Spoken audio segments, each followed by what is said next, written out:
Welcome to the Tutors of Life podcast, where we research life so you don't have to. Episode 354. This is your host, Shaun Tutor. And this is Sam. And this is a talk episode where the tutors talk. What's up? Happy belated Thanksgiving. Happy belated Thanksgiving. Mm-hmm. You gonna post this today? Mm-hmm. That makes sense. I gotta get out hunting in a few minutes. Mm-hmm. But anyways, what's up? How was Thanksgiving? It was so good. Started my day with a good old turkey bowl. Yeah. Bowled really well. Okay. It was a 9-pin tap tournament. So if you got 9, then that was a strike. But still, it was a lot of fun. I did pretty good. Nothing like 4 games in the 2 hundies. Yeah. That was pretty awesome. Yep. So yeah, that was fun. Did that in the morning. Shaun babysat. I babysat. Mm-hmm. And then we went and worked out together. Got a good thanks swole on. Thanksgiving swell on. Mm-hmm. Yeah, sure. And then I went home and watched my mom cook food. It was great. You're what? My mom. Yeah, I was like, what the fuck? Cool. Cool. And then we had dinner. It was great. Dinner was good. Mm-hmm. I'm gonna eat some of that jalapeno corn before I go to the stand. Dude, they fuck up my guts. Yeah, we were just because Emily my sister messaged and said, "Oh, turkey's still really good the second day," and Peggy Sue was just like, "Why? Because it's extra dry." That's funny. Yep, that is funny. Very funny. And then Peggy Sue was just like, "Nothing beats that corn, though. It's still real good the next day." Mm-hmm. And I was like, "Oh yeah." Yeah, I'm looking forward to that. I'm gonna fuck that up. Mm-hmm. My mom made some jalapeno corn, and it was literally it's just cream cheese, corn. She does frozen corn, but I'm sure you could do canned corn. Yep. Whatever. Can of corn on be all right. Can of corn. Mm-hmm. Little can of jalapenos, diced jalapenos. Yeah. And then this year we didn't have milk, so she was like, "Oh, I'll try this Greek yogurt." Yeah. That really. That fucking that changed everything. Yeah, and then obviously your pepper and salt and whatever other spices. But yeah, that's literally it. It's literally it's like a health snack. Yeah, it's so good. Minus the corn and probably the jalapenos and the cream cheese, but the Greek yogurt's pretty healthy. Yeah, definitely. So yeah, it's real good. Oh, and then so she makes it and then she like bakes it in the oven for a little bit. Oh, it's so good. I don't like I'm not a huge jalapeno person, but jalapeno. I like a good jalapeno. I know you do. I like a good jalapeno popper. Oh my god. I don't remember who I was talking to. They said their diet consisted of like jalapeno poppers and deep fried Oreos. I do remember hearing that? this. They're Yeah. like, yeah, I get it like multiple times a week. I was like, what the fuck is wrong with you? Yeah. Like, dude, what's that doing to your innards? Right. Not good. Like, bro, what the fuck? Yeah, Shaun was so lucky. Shaun was out hunting and came home to food being almost ready. Yeah, it was pretty sweet. Yeah. It was pretty sweet. So. Yeah. All right, guys. As everyone knows, I'm not the straightest folk out there. I read a book, finished a book. Oh, we both finished books. Yeah. We can both talk about books. Yeah, mine's pretty gay. Yeah. Yours Few years ago, I read a book by Kristin called The Great Alone, and it was awesome. It was so good.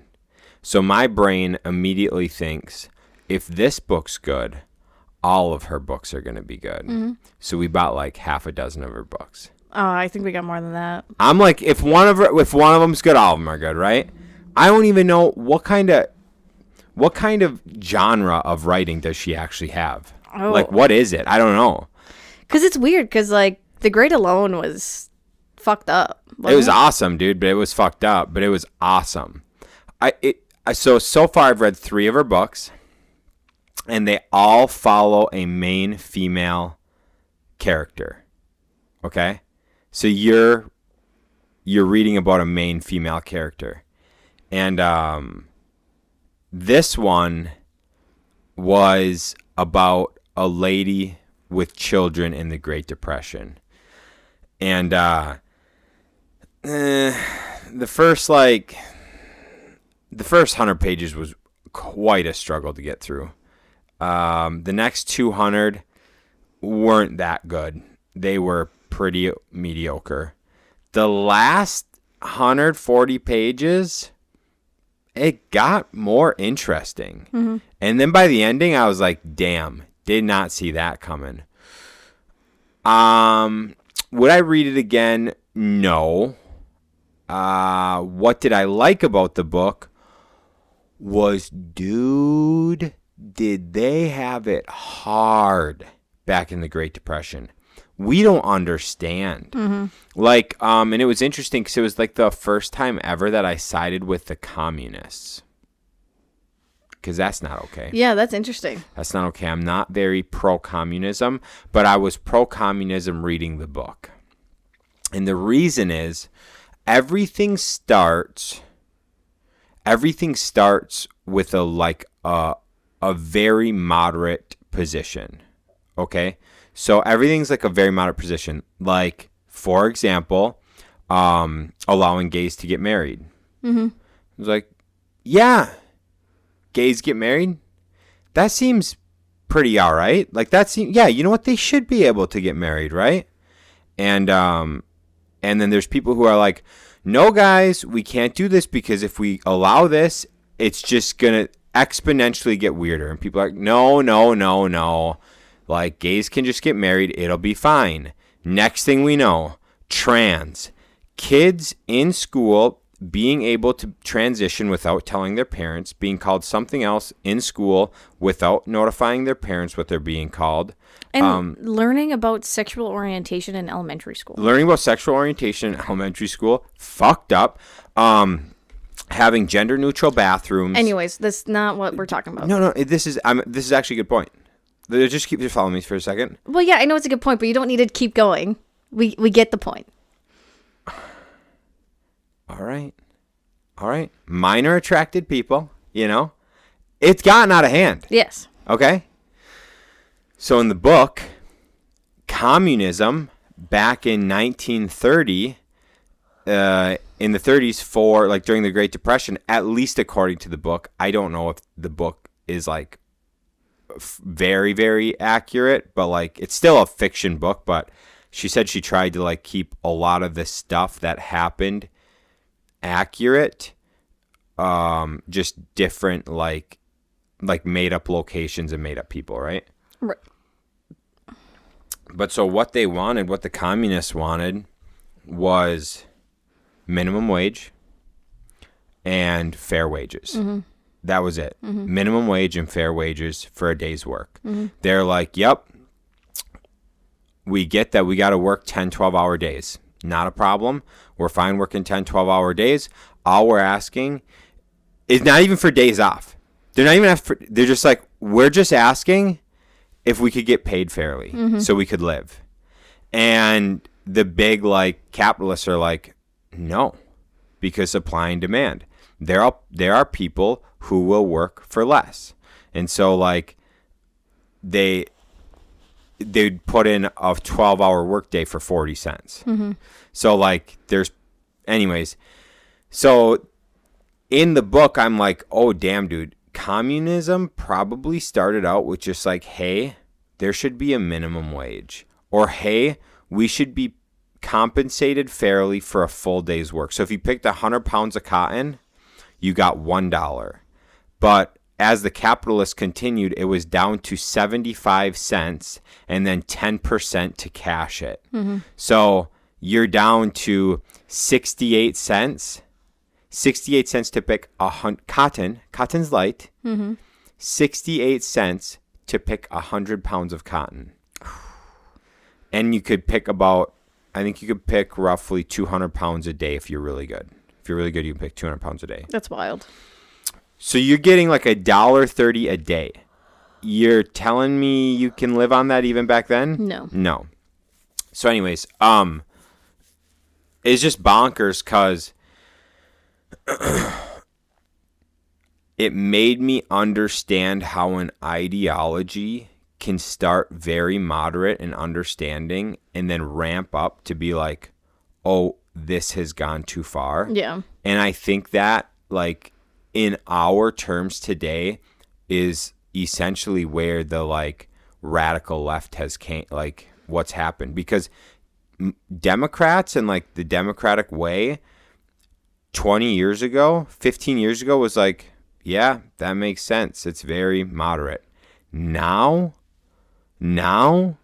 like, Republicans nowadays are less like right than the Democrats of 20 years ago. Mm-hmm. So, like, Democrats of 20 years ago would now be like hard leaning right Republicans, which is bonkers, dude. But it's like the similar thing of something seems good at first, they do a little moderate, then they get you on the team, and then they just boom. But I get it, because if you're working for 75 cents a day, or maybe $1.50 a day, that's the most they could make. That was like the best season was cotton picking season. Otherwise, it was like 40 cents a day. Mm-hmm. So if you're working 12 hours a day for 40 cents, in a group of individuals, someone gets you out of that, and they get you to being paid $2 a day. There's a minimum wage, right? $2 or whatever. And like, they get you getting compensated $2 a day. You're gonna be like, oh my God, I will do anything for this group because now I can actually survive. This group allowed me to survive. And then little do you know, and I'm sure it says in like Karl Marx's book, The Communist Manifesto, I'm sure like once they get you with that little entry, then they just start pounding things in. Because you got to think about it like, I mean, we've talked about before with when we went to Europe and we were learning all about all that stuff. Like, they were so thankful for the communists coming in because they were just like, they took down the Nazis. Blah, the blah, fascism. Blah. Yeah. Yeah. And then what they don't talk about, though, was how terrible it was under communism as well. They in Poland, they talked about how, like, over the next 50 years under communism in Poland, after they defeated fascism, they lost like 4 times the amount of people. Like 4 times the amount of people were killed. But like no one was safe then. It wasn't just like the Jews. No, were like safe. no one's safe. Yeah. Crazy, dude. And then I also told Shaun, I watched this interview of a woman who was Korean and her parents or grandparents lived when it like got converted or whatever to communism.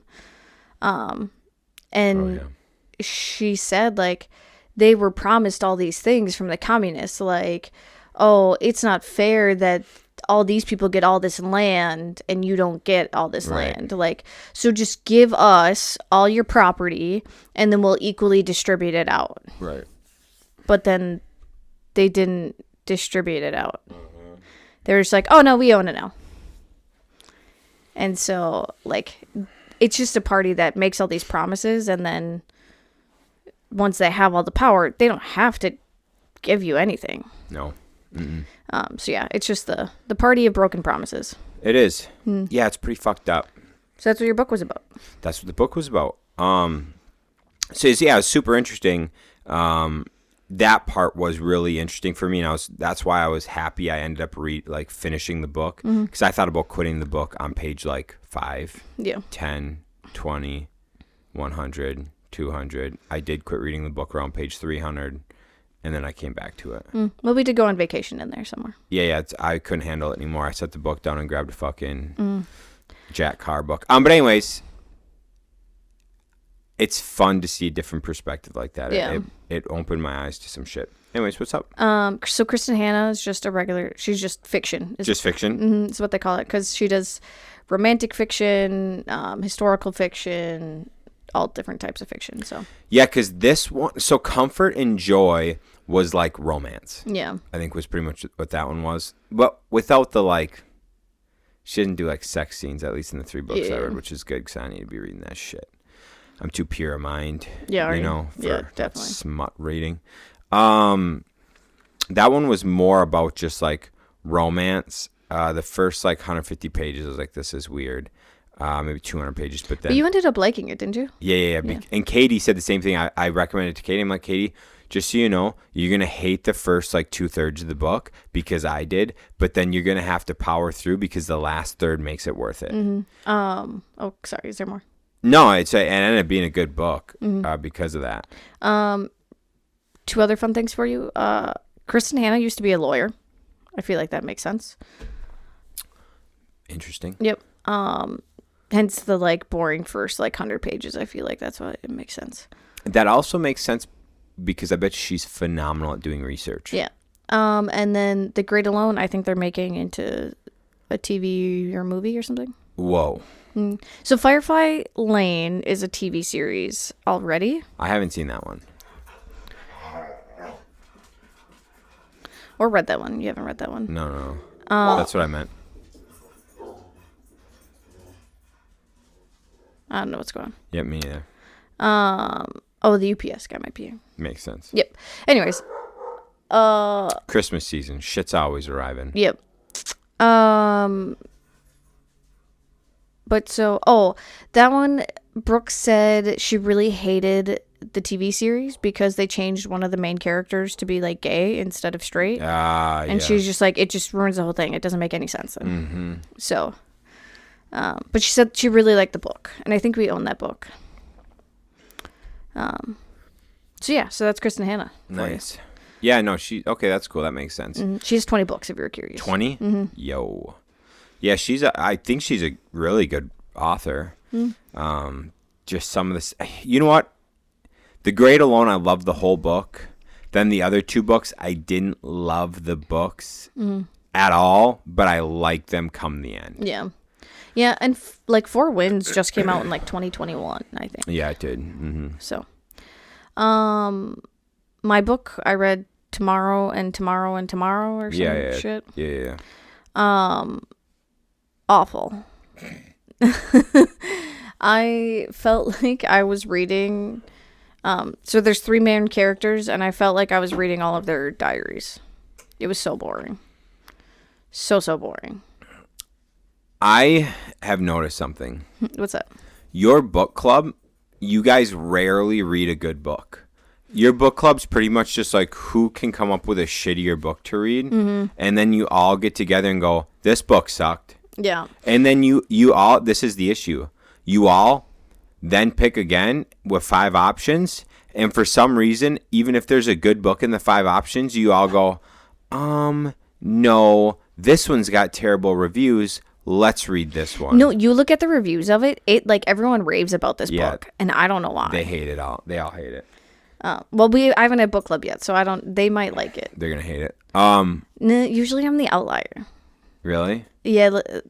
For the first probably 10 books we've done, I've been like the outlier where I'm like, this is an awful book, and they're all just like, it's so good. Oh, really? Yeah. That happens often. So they don't have much culture.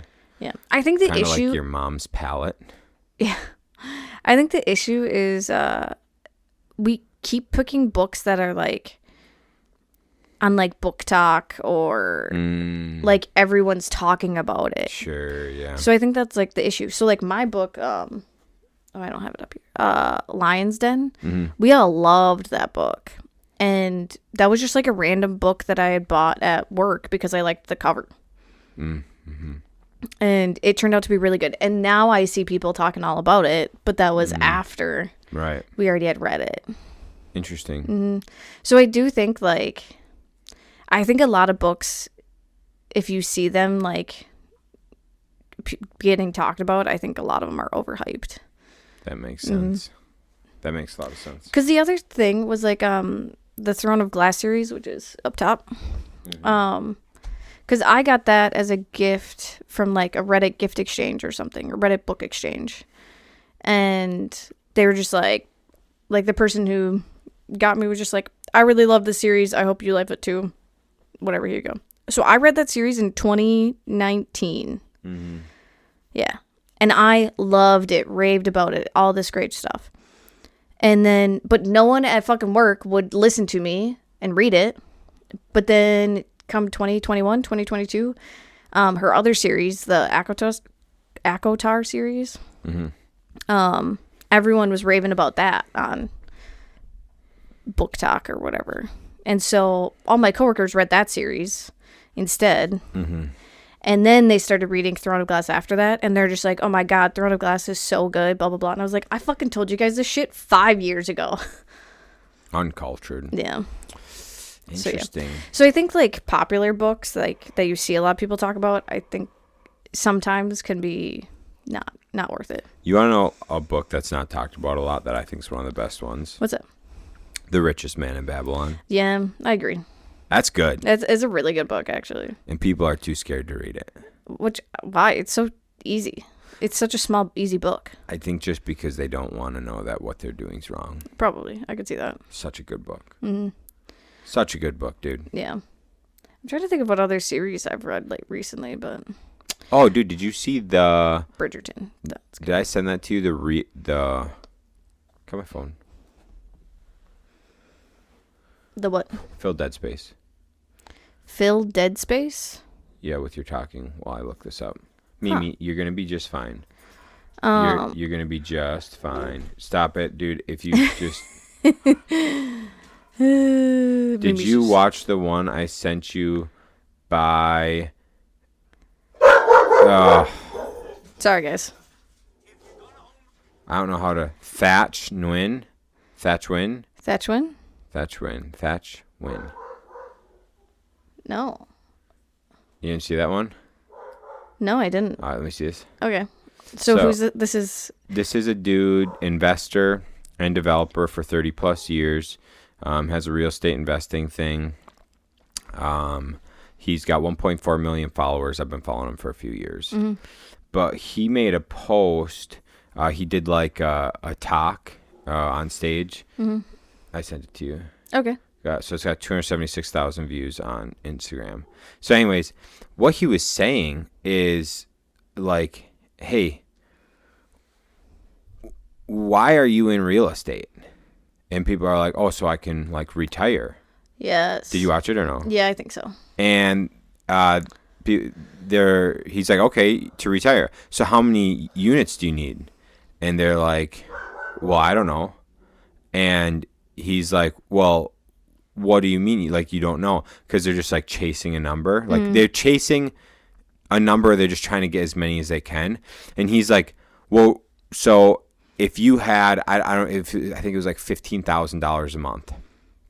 And he's in a different market than us, of course. But it's like $15,000 a month. He's like, if you had $15,000 a month coming in, like, you're living well, dude. Like, you're living real well. Very well. Yeah, compared to like the most of the population, compared to like what those people are living at now, right? Mm-hmm. And so he's like, okay, because I think in his market, rent's probably like $2,500 to $3,000 a door or whatever, or a unit, whatever. You think of big markets. Yeah. That like that, you know. Especially if he's developing. Yeah. So anyways, he's just like, okay, so really if you had 5 properties, so yeah, maybe it was doors for whatever. If you had like 5 paid off, so essentially you're making $15,000 a month. If you had 5 paid off, like you can retire, you're good. You have a simple system. It's easy to manage. It doesn't take much of your time.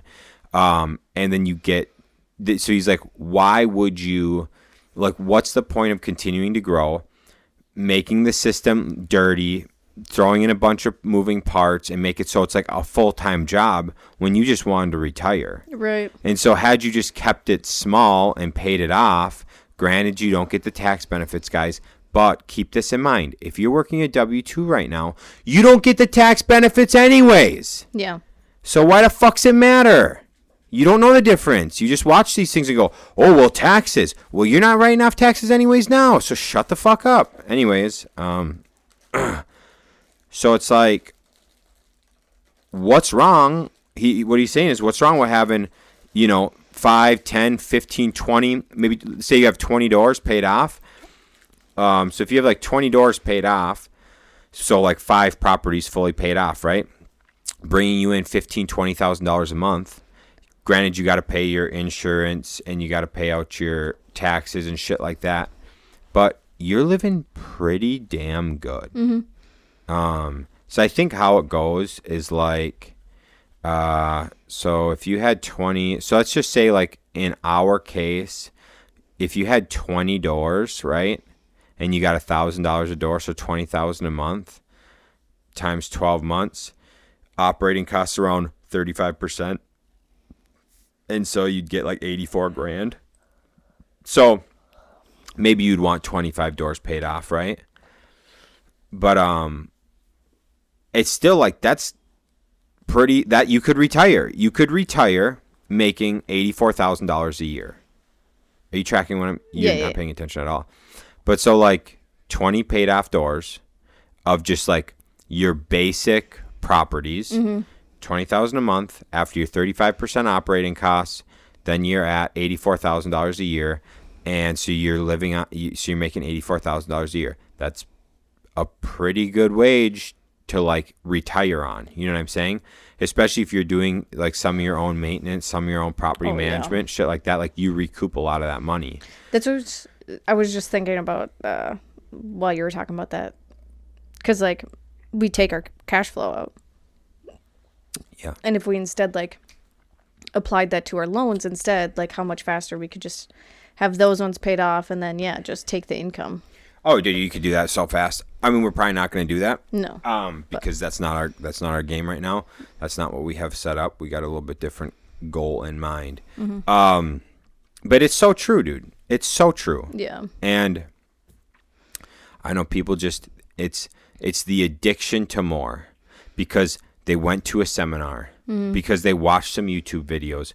Dude, I cannot tell you the amount I've even changed my mind on what I want because of fucking stupid ass Instagram and YouTube. Go ahead. Who were we just talking to about how so many entrepreneurs are just like, were we listening to it about how they want the next thing, or like they want like the next property? Like that's why so many people like once they start investing in real estate, they get the dopamine hit from buying another property and buying another property and buying another property. Brent Tice. Yes.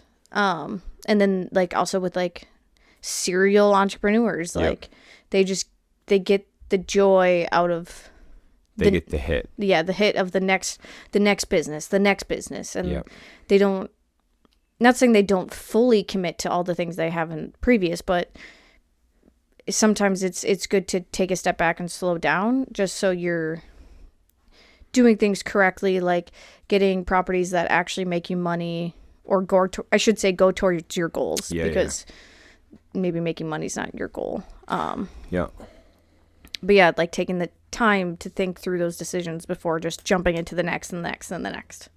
So, dude, Ryan and I talked about that when we were setting up stands earlier this year.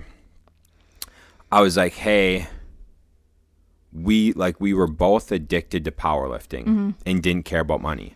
Money was just to survive. Like we didn't, like the vehicles we drove weren't nice. We lived in not nice houses, like, but we got to lift every day for 2 hours. And that was like heaven.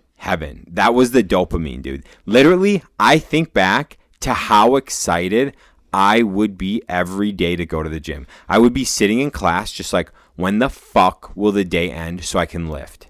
I would go to work, and all I'm thinking about at work is like, at the end of this day, I get to lift. Or if I would go to the gym with you and I was in a sour mood, you were just like, you're ruining my lift. Yeah. So change your attitude. Otherwise, you're not coming with anymore. 100%, dude. Because that was my dopamine, right? Yeah. Addiction. I was addicted to working out, period. So I said to him, I was like, hey, dude, like we both love business quite a bit. But I think the only reason we love business is because it became our new addiction. And he's like, yep. And he's like, but it's fun. It's fun and it's like cool to grow and all that shit. And I'm like, yeah, we both agreed on that. But it's because we both get addicted to things. And so like, I said to him like, hey, you think if we were addicted, like could we become addicted to hunting and like fishing and hobbies and like not so much about work? And he's like, for sure, we just have to do a mind shift and become addicted. So like business is just where we turned our mind to get addicted. That's it. It was your next addiction. Yeah. That's it. And so, but so there's that saying, and we've got some goals and shit we're working on. So I'm not saying like I'm going to quit working. I got my goals, but I just think that like hearing this shit makes me go like I need to live my life and shoot for my goals and not for other people's goals. But so one of the sayings is like the fisherman would go out every day and he would catch fish. So he'd go out on his boat every day and he'd catch fish and he'd bring enough to the market to sell and get paid, and then he brought enough home to feed his family. And he'd go out the next day and he'd fish. And he'd catch enough fish to go to the market, sell a few, and then bring the fish home and feed his family. And he did that every day. Well, one day there was a business tourist on vacation and saw this fisherman, and the fisherman brought him out fishing. And he says to the fisherman, "Hey, you're really good at catching fish. Why don't you hire people to fish for you so you could step off and you don't have to fish every day, and you can grow a fishing business. You can get more people catching fish. You can sell more fish at the market. You can make more money. The more money you make, the bigger you can scale your fishing operation. Soon, you can have a full-fledged fishing operation and you don't have to go fishing." And the guy's like, "Well, why would I do that?" And the guy's like, "Well, if you do that long enough for 20 years, then you can go out fishing every morning for fun." And he's just like, "Oh, so I'm going to go through all of that so that in 20 years I can go out fishing and get fish to go feed my family like I'm doing now. But instead I'm going to bust my ass and do all of that for 20 years just so I can do what I'm doing now that I enjoy doing." And the business guy's like, "Yeah." He's like, "I'm not doing that." But how many people do that? A lot. Like, they think that they need to do all these things, sacrifice all these things, grow so big, do all this, keep up with the Joneses. And dude, how much, like, it's the Marie Kondo thing. Like, does this bring me joy? Does the mansion of a house actually bring you joy? Does having a brand new vehicle bring you more joy than having a regular vehicle but without a car payment? Right. You know, like, there's so many, like, things you can look at like that. Like, designer clothes and shit. Like, does that bring you more joy than regular clothes to justify 3 to 4 times the price? I will tell you, my wool scarf definitely today justified spending the extra money on it versus a polyester one. Yeah, it was like $7 more. Yeah. Yeah, so that's not even a real one. That's not even real. But like, I bet you the wool compared to the cashmere, Oh, yeah. which is the cashmere is like 3 times the amount. Yeah. So anyways, my point being is like, how much are we just going just because that's what's cool, that's what we see, that's the dopamine hits we're getting, instead of actually like looking and going, what do I actually want? Why am I actually doing this? And then doing that. Mm-hmm. That's what Thatch Win, that's what he had to say in his talk, and I thought it made a ton of sense. I love it. Cool. All right, gang. That's all I got for you today. You got anything? No, I figured you needed to go hunting. I gotta go hunting. All right, guys. Peace. See ya.